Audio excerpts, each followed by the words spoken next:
Let's go to a place where everything is made of blocks, where the only limit is your imagination. Let's go wherever you want to go. Climb the tallest mountains, venture down to the darkest caves, build anything you want, because this is the most significant sandbox you'll ever step foot in. What the f***?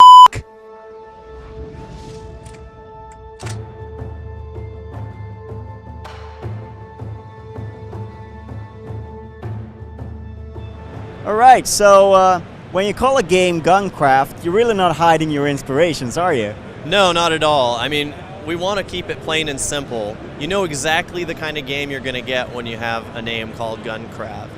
And what is that game? It's creation and killing people at the same time, right? Yes, it's, you know, you have your creative aspects from Minecraft, and you have your shooter aspects from games like Call of Duty, Battlefield, Halo, and Quake. So we take both of those and we combine them into a totally unique experience. So what are people playing back here right now? Right now, people, it looks like they're playing Deathmatch.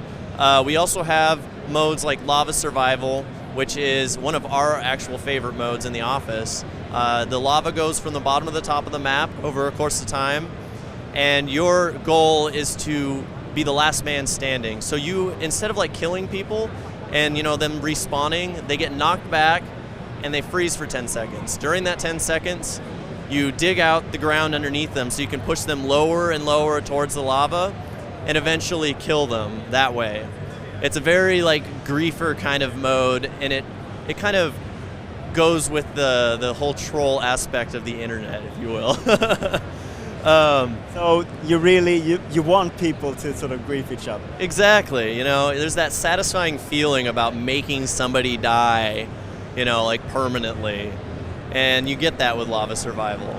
But even if you do die, you're not completely out of the game. You become a wisp, and as a wisp, you get to fly around the level freely and delete blocks once every 10 seconds. So that person that you griefed into the lava, they can take their anger out back on you by just hovering around you and deleting the blocks that are underneath you. So if some other player shoots you, freezes you, they just come and help them out, get you lower into the lava, eventually hopefully killing you. So obviously the creative aspect is a big part of it. How do you sort of balance that out? Will people be able to create their own maps freely, or what's on store? So we have a full map editor that allows you to make whatever maps you want. We have several in our game right now that were actually community featured maps.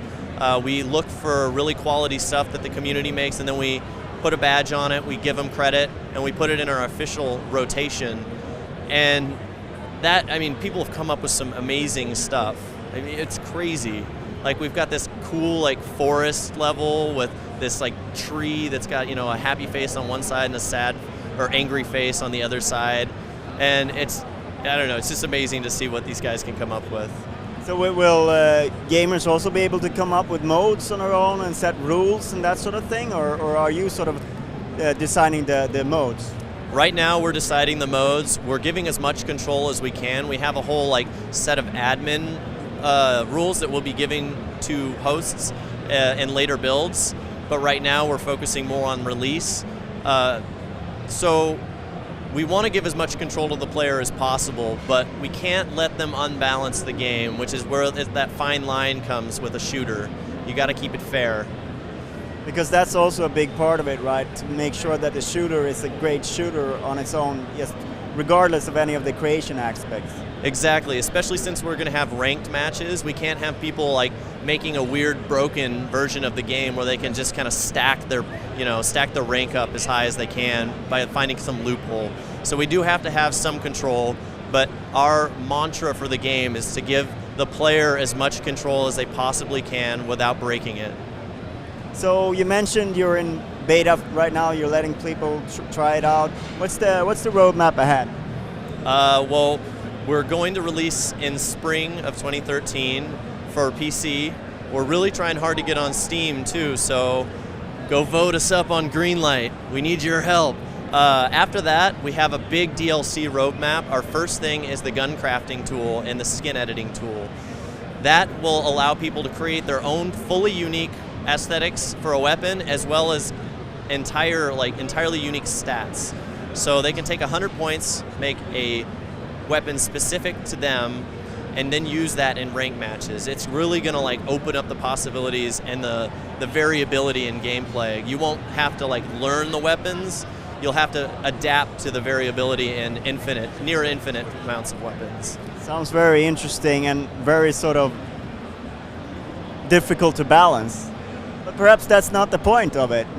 Well, we do only give 100 points to each of the guns, so your 100 points is the same as somebody else's 100 points. You could design a gun better than somebody else and better use those 100 points, but it's still balanced in the fact that nobody can have a gun that's truly more overpowered than somebody else's as long as you're a good designer.